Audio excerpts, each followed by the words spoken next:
Today I will discuss about iodometric titration. First thing you need to know what is the purpose of iodometric titration.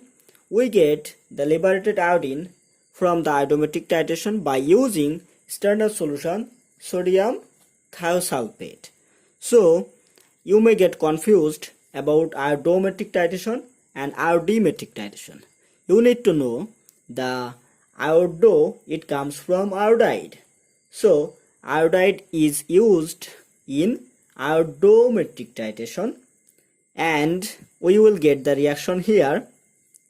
This on potassium iodide is used as solution and it get converted into iodide form, and this iodide will react with copper 2 plus and we will get the iodine, liberated iodine, and this liberated iodine will be titrated with standard solution sodium thiosulfate. So then we will get at equivalence point, then we will calculate the value of iodine. So it is the main thing of iodometric titration. So do not waste time, we will start now the titration. So for iodometric titration, sodium thiosulfide standard solution is filled in the burette, and here potassium iodide in excess is added in iodine flask. Then we add copper sulfide this solution, and when we add copper sulfide in potassium iodide solution, we get the reaction potassium iodide plus copper sulfate. We get the reaction here and we get the liberated iodine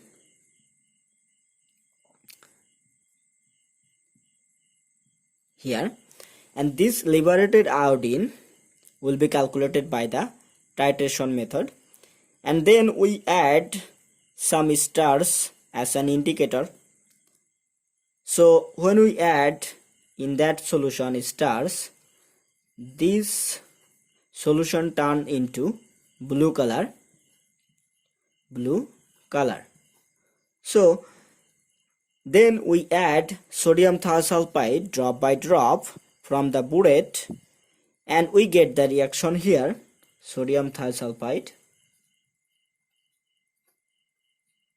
plus the liberated iodine, and we will get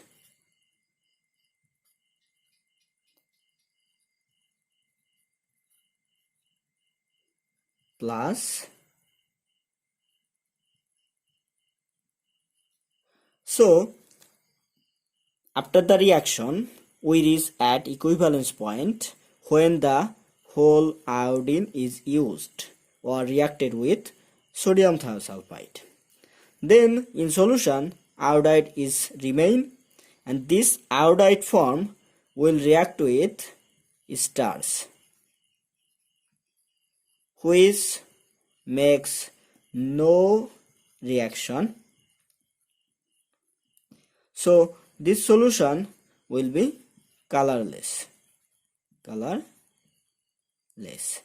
Then we will confirm that we reach at equivalence point.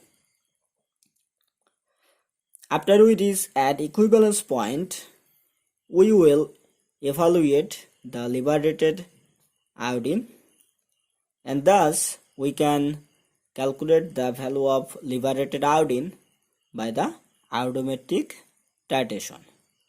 So this is all for iodometric titration.